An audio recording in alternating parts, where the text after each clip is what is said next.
Tanış mənzərə fərqli şəhərdə. Sözlələnin bu dəfəki buraxılışında türk yazıçısı Əziz Nesinin Hər şey yaxşıya görədir hekayəsini sənə danışıram. Hekayədə yağış yağandan sonra İstanbulda bir çox şeyin sıradan çıxmasından bəhs edilir. Elə bil Bakının qardaşıdır.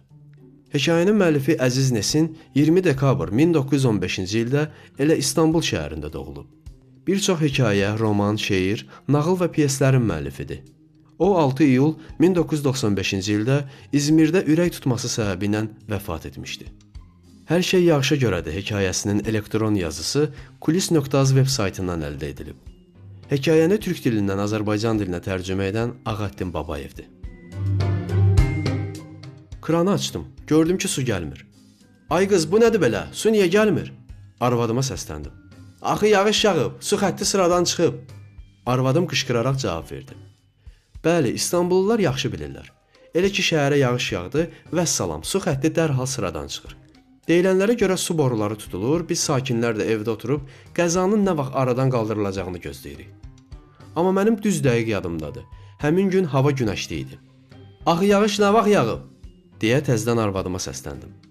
Biraz öncə yağdı, amma çox yağmadı. Ağa açın, heç bir yağış falan olmayıb, deyə oğlum bildirdi. Yox, düz demirsən, yağış yağdı, amma az yağdı, deyə qızım etiraz etdi. Beləcə mübahisə başladı. Yağış yağıb ya yağmayıb.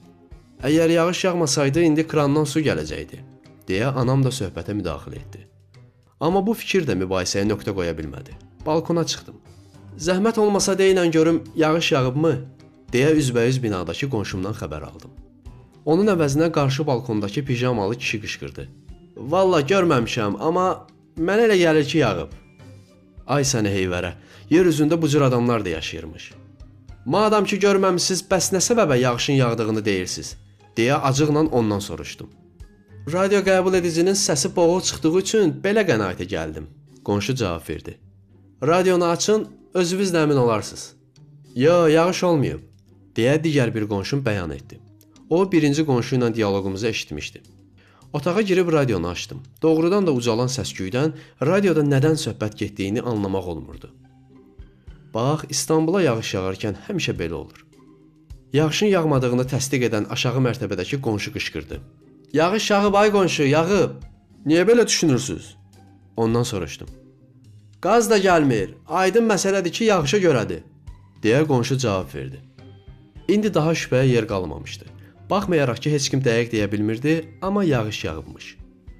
Allaha şükür ki, yağış az yağıb, yoxsa indi işıq da olmazdı. Arvadım bunu deyərkən lampa o dəm söndü. Mən tez telefona tərəf yürüdüm.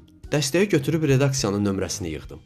Xəttin o tərəfində xırıltılı alo səsi gəldi. Başa düşdüm ki, nömrəni düz yığmamışam. Dərhal üzrxahlıq etdim. Heç əziyyəti falan yoxdur, Allah bağışlasın cənab, deyə dəstəkdən əvvəlki naməlum səs cavab verdi. Əşi, bir mərəzdir də düşmüşük. Elə ki, azca yağış səpir, telefon xəttlərində hər şey bir-birinə qarışır. Mən daha yarım saatədək telefonda xeyli tanımadığım adamlarla danışdım. Nəhayət ki, iş yerimə düşə bildim. Oralarda nə var, nə yox, nə ilə məşğulsuz, deyə soruşdum. Fəlakət, beləsini görməmişdik. Məmurlardan biri cavab verdi. Nə fəlakət, axı nə baş verib? Tavandan yağış suyu sel kimi başımıza tökülür. Otaqlar gölə dönüb. Qulaq as, heç dediyimin fərqindəsən. İş yerimizdən yuxarıda hələ 4 mərtəbə də var axı. Elə məsələ də bundadır. Sel su yuxarı mərtəbələrdən üstümüzə tökülür. Sizdə məgər belə güclü yağış yağıb? Yəqin ki, yağıb, belə deyirlər, amma mən şəxsən görməmişəm. Hirslə dəstəyi yerinə atdım. Qəzetləri hələ də gətirməyiblər. Yağış yağarkən poçtalyon keçir. Qulluqçu cavab verdi. Nə yağış? Bərk yağanda poçtalyon ümumiyyətlə gəlmir. Axır ki, pərt halda küçəyə düşdüm. Dayanacaqda gözlədim, avtobus gəlmədi ki, gəlmədi. Buradakı adamlar isə deyinirdilər. Axı yağış nə vaxt belə yağıb ki, avtobuslar keçirlər? Azca çilədi, mən gördüm. Elədir, mən də yağışın azca səpdiyinin şahidiyəm. Axır ki, avtobus gəldi. İnsanlar topa ilə içəriyə doluşdular. Redaksiyaya çatdım. Həmin gün hər şey burada baş ayaq olmuşdu. Poçtalyon saat 11 tamamda gəlməkdənsə, saat 18-də gəlib çıxdı. Makinaçı qızdan ümumiyyətlə xəbər-ətər çıxmadı. Lift də işləmirdi. Kofe paylayan oğlanın ayağı büdrədiyindən nərdivandan yerə yıxıldı.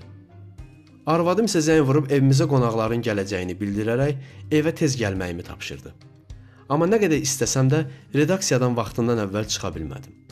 Ayağımdakı revmatik ağrıların təsirindən addım ata bilmirdim. Yağış yağanda həmişə bu hal təkrarlanır. Nəhayət gəlib limana çıxdım. Burada hər yanda bayraqlar asılmışdı. Maraqlıdır. Görəsən bu gün nə bayramıdır? Amma onu dəqiq bilirdim ki, bu gün nə İstanbulun azadlığı günü, nə Respublika günü, nə qələbə günü, nə də məclis günü idi. Bunu bir daha dəqiqləşdirmək üçün kassirə müraciət etdim. O isə çiyinləri çəkdi. Vallah bilmirəm. Doğrudan ha, görürsən bu gün nə bayramdır? Daha sonra mən limanın işçisindən soruşdum. O da bu qədər bayrağın asılmasından təəccübləndi. Bəlkə İstanbula hansısa bahalı xarici qonaq gəlir. Belə olsaydı qəzetlər yazardı, amma qəzetlər heç nə yazmır, deyə mən cavab verdim.